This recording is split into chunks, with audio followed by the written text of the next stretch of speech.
Assalamualaikum warahmatullahi wabarakatuh. Perkenalkan, nama saya Dini Hidayatullah. Saya dari Universitas Nasional Fakultas Teknologi Komunikasi dan Informatika Sistem Informasi. Di sini saya akan mengerjakan tugas satu, tugas sebelum ujian tengah semester dari mata kuliah Rekayasa Perangkat Lunak. Di sini saya akan menjelaskan ringkasan SDLC dalam pembuatan sistem informasi akademik berbasis web studi kasus pesantren Al-Habib Soleh Kabupaten Kuburaya Kalimantan Barat. Nah, apa sih itu SDLC? Bagaimana untuk penggunaannya itu seperti apa sih SDLC itu? Nah, sini saya akan menjelaskan secara lebih rinci lagi. Nah, SDLC itu adalah kependekan dari System Development Life Cycle atau dalam bahasa Indonesianya itu biasa disebut siklus hidup pengembangan sistem. Jadi, siklus hidup itu ada tahap-tahapnya dalam pengembangan sistem atau pembuatan sistem yang baru gitu loh. Jadi itu SDLC ini digunakan untuk membangun suatu sistem informasi agar dapat berjalan dengan apa yang diharapkan. Apa yang diharapkan ini maksudnya dari apa yang sudah di-planning matang-matang dari awal pembuatannya gitu loh. Nah, untuk pembuatan SDLC ini mempunyai 6 tahapan nih. Tapi untuk tugas ini saya hanya menjelaskan 4 tahapan, yaitu planning atau perencanaan, analisis desain dan implementasi. Nah, di sini saya menjelaskan hanya 4 ya. Tapi sebenarnya itu ada 6, yaitu adalah testing, pengetesan dari aplikasi atau web yang dibuat. Yang terakhir itu maintenance, itu perawatannya. Nah, dari pengertian SDLC tersebut ada pengertian SDLC menurut para ahli nih. Saya kasih contoh satu pengertian SDLC menurut para ahli ya, yaitu menurut Profesor Dr. Sri Mulyani AKCA 2017. Menurut dia, SDLC itu proses logika yang digunakan oleh seorang analis sistem untuk mengembangkan sebuah sistem yang melibatkan rekrutmen, validasi, training, dan pemilik sistem. Nah, di sini fungsi SDLC itu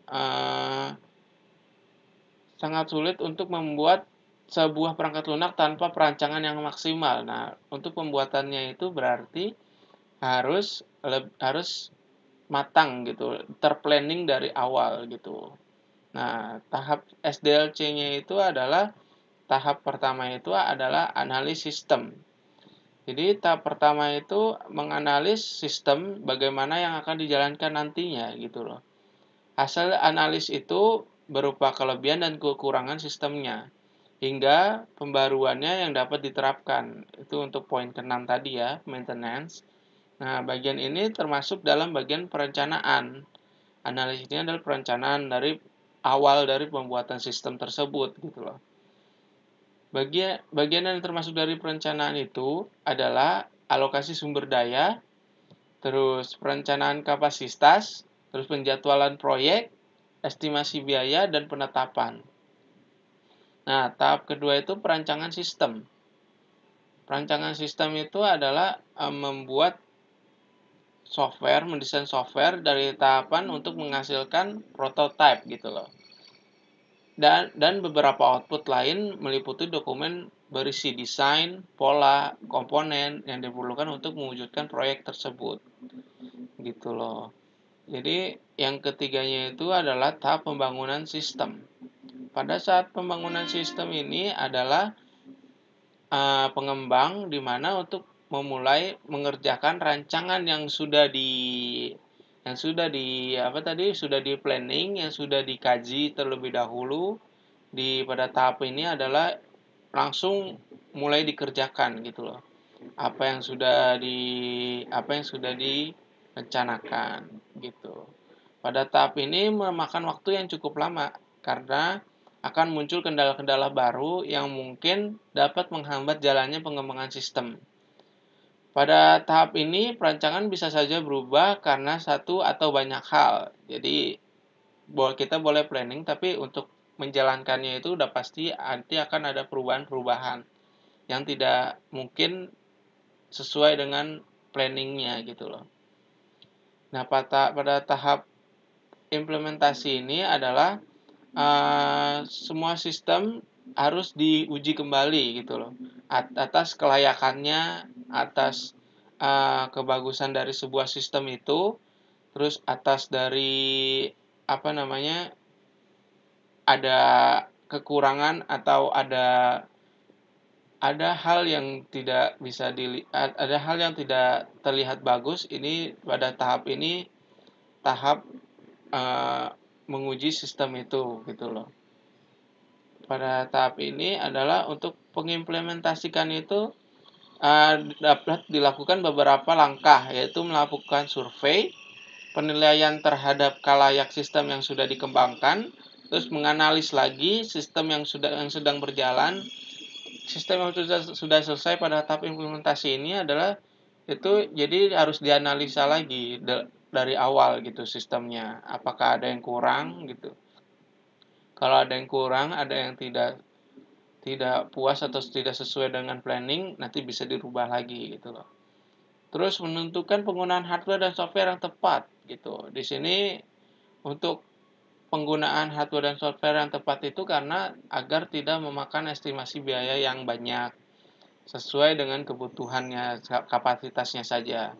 Terus merancang dan mengembangkan sistem baru. Nah, di sini menambahkan sistem-sistem yang akan ditambahkan lagi.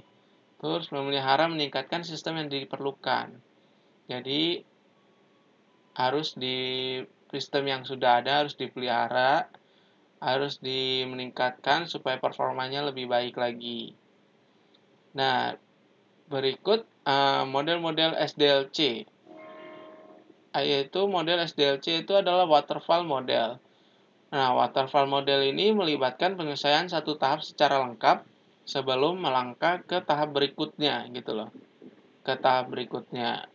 Terus ketika satu tahap selesai, langsung dilakukan evaluasi untuk memastikan proyek berjalan sesuai rencana dan layak diteruskan ke tahap berikutnya.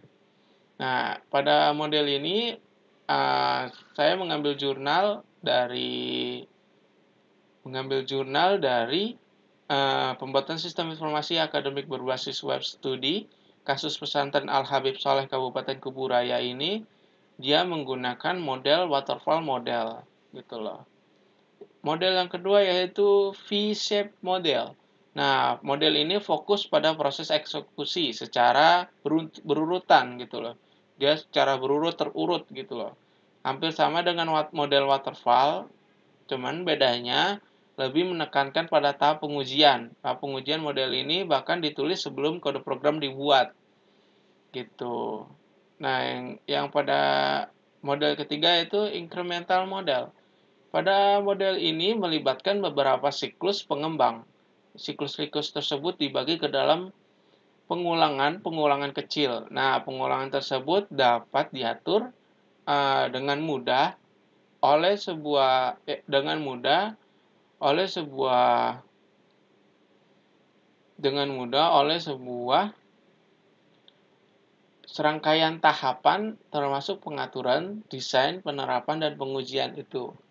Nah, di sini saya akan membahas ke tahap analisisnya ya dari jurnal ini. Nah, tahap analisisnya itu adalah untuk kebutuhan fungsionalnya itu memerlukan admin. Nah, di sini adminnya memerlukan username dan password. Nah, pada admin ini membutuhkan username dan password, lalu disertai dengan foto. Dan admin membuat data guru sebagai data user. Data user. Nah, data guru ini adalah dengan kode guru. Terus ditambahkan dengan NIP, nah, nomor induk pengejar, nama gurunya, terus jenis kelamin, serta alamat, telepon, status, foto, dan mata pelajaran yang dia diajarkan gitu loh. Terus selanjutnya menambahkan data wali kelas. Nah, pada data wali kelas ini membutuhkan nama user, nama guru. Nama guru wali kelasnya itu, yaitu adalah nama kelasnya, nama guru, username, dan password. Nah, setelah itu adalah menambahkan data siswa. Di sini siswa menambahkan data nama siswa, kode siswa, NIK, sistem, jenis kelamin, tempat lahir, tanggal lahir, gitu, dan sebagainya. Nah, terus menambahkan data pelajaran membutuhkan kode program pelajaran. Kode pelajaran. Jadi pada data pelajaran itu ada kode pelajar gitu. Kode pelajar dengan nama pelajaran, dengan kelas, dengan keterangan. Keterangan itu adalah pelajaran apa dan lain-lain. Dan memberikan informasi akademik. Nah, saat admin menambahkan akan muncul admin sebagai penanggung jawab. Jadi pada saat informasi akademik itu adalah admin yang dapat mengubah pada sistemnya gitu untuk memberikan tanggung jawab kepada user-usernya gitu loh. Di sini yang kedua itu adalah guru mengisikan nilai, maka guru akan login terlebih dahulu ke website dengan memasukkan username dan password. Lalu setelah itu masuk ke guru dan lalu input nilai. Nah, yang ketiga itu siswa. Apabila ingin mengetahui nilai siswa, maka siswa harus login terlebih dahulu dengan menggunakan NIS sebagai username dan password sebagai tanggal lahirnya. Nah, di sini siswa juga dapat mencetak nilainya pada pada pada penentuan kelas-kelasnya gitu loh. Dan selanjutnya itu wali kelas. Nah, wali kelas gitu menggunakan login ke wali kelas dapat memberikan informasi yang tampil di halaman beranda siswa yang statusnya sesuai status wali kelas. Jadi si wali kelas ini gunanya untuk memberikan informasi kepada mahasiswa untuk pengecekan beberapa nilai pada mahasiswa. Lalu masih tahap dianalis, yaitu kebutuhan non-fungsionalnya.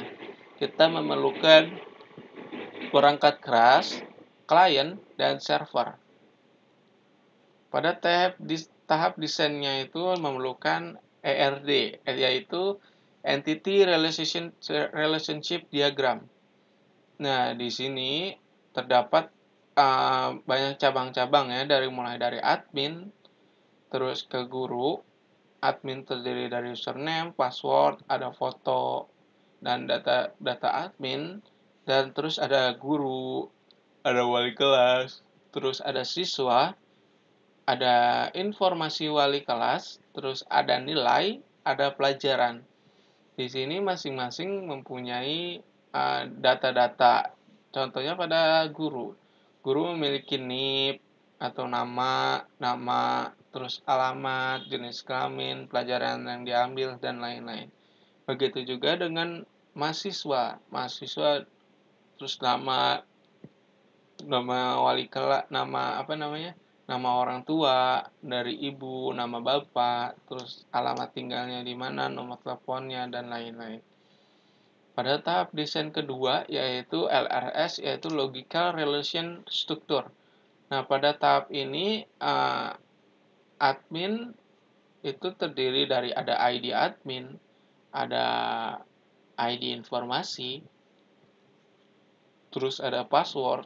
Nah, pada pelajaran itu ada pelajaran, ada nama pelajaran, terus ada keterangan guru, ada nama guru, alamat guru, pelajaran yang diajarkan, terus ada nilai, inputan nilai tugas 1, nilai tugas 2, terus ada siswa, kode siswa, ada NIS siswa dan NIK siswa, namanya, nama orang tua, dan lain-lain. Pada tabel spesifikasi file dan admin. Nah, pada tabel ini ada dapat elemen datanya itu tadi saya sebut tuh ada elemen data admin, terus ada nama fieldnya itu ID admin dengan tipe input dengan size 10 dia primary key. Nah, terus di sini saya kan pada tahap implementasi itu adalah tahap pengujiannya ya.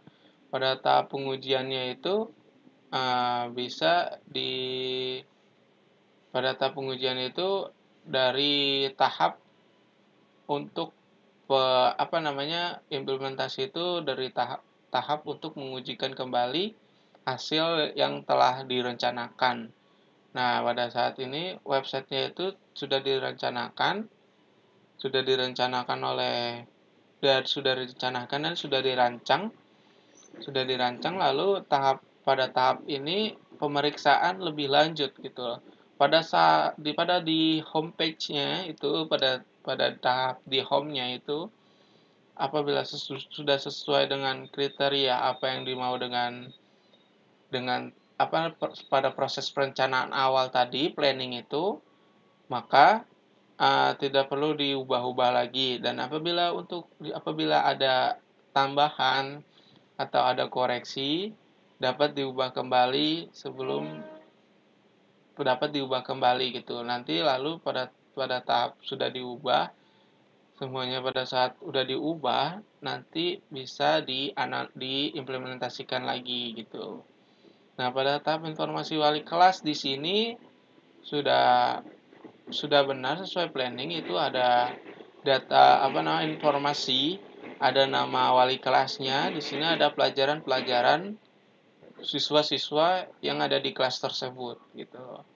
Dan di sini pada implementasi ruangan pada utama guru itu sudah sesuai dengan yang direncanakan, ada foto profil guru dengan ada kode guru di sini lengkap dengan NIP guru, terus nama guru, jenis kelamin guru, nomor telepon, alamat, terus email. Di sini terdapat ada kode pelajaran, terus ada mata pelajaran dan kelasnya dia belajar di kelas berapa sudah sesuai dengan perencanaan awal tadi. Dan pada implementasi ruang wali kelas di sini juga sudah sesuai sama aja seperti ruang guru tadi itu. Itu ada profil wali kelasnya, terus ada kode guru, ada NIP, nama guru, jenis kelamin, dan nomor telepon, alamat, status, dan wali kelasnya. Wali kelas berapa? Nah, di sini pada pada implementasi pada login admin ini terdapat tulisan profil administrator, username dan password. Untuk admin bisa login untuk mengakses data seluruh dari website ini gitu loh. Bisa mengakses data, bisa merubah data apapun di website ini gitu loh. Tugasnya untuk admin. Berikut sekian dari saya penjelasan dari materi tugas ini. Mohon maaf bila ada kesalahan dan kekurangan kata-kata. Wassalamualaikum warahmatullahi wabarakatuh.